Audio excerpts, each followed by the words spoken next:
এই চর্যাপদের গান পুনরুত্থান অর্থাৎ বাঁচিয়ে রাখা এই প্রয়াস কিভাবে এলো এবং এখন কি অবস্থা? আমি সাধকা সৃজনী তালিয়া এবং আমি বাউল পরিবার থেকে এসেছি। আমার জন্ম চুয়াডাঙ্গা জেলায়। ওখানে আমার দাদু খুদাবক সাই, উনিও পরম্পরা বাউল ছিলেন। ওনার পরম্পরা আমার বাবা আব্দুল লতিফ সাই এবং আমি পরবর্তীতে। আমরা মূলত লালনপন্থী। আর আমি 2017 সালে জানতে পেরেছি যে এখানে ভাবনগর সাধু সংঘ হয়, সেখানে আমি যুক্ত হই এবং আমি চর্যাপদগুলো পড়তে থাকি। পড়ে দেখলাম যে লালন সাঁইজির যে দেহতত্ত্বের গানের সঙ্গে এই চর্যাপদ মিলে যাচ্ছে।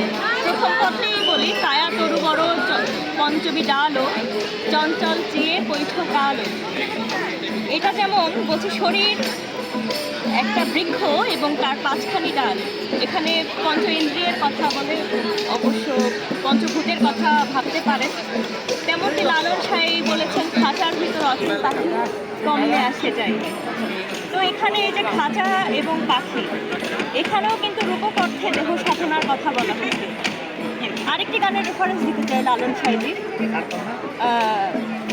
সময় গেলে সাধন হবে না, দিন ধরিয়ে দিনের সাধন কেন করলে না।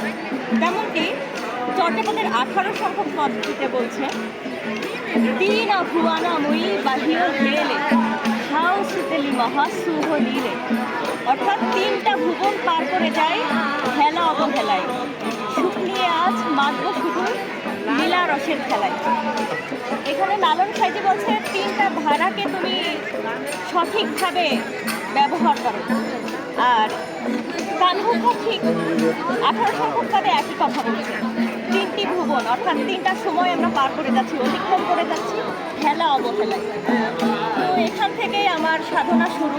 কিন্তু এখানে আমরা সাধারণ যেসব সুর, লোকসুর, সেগুলোই ব্যবহার করতাম। কিন্তু এটার পুনর্জাগরণের কাজ সম্পূর্ণ হচ্ছিল না। আমি ক্লাসিক্যাল মিউজিকে প্রশিক্ষণ নিয়েছি বিশেষভাবে দেশে।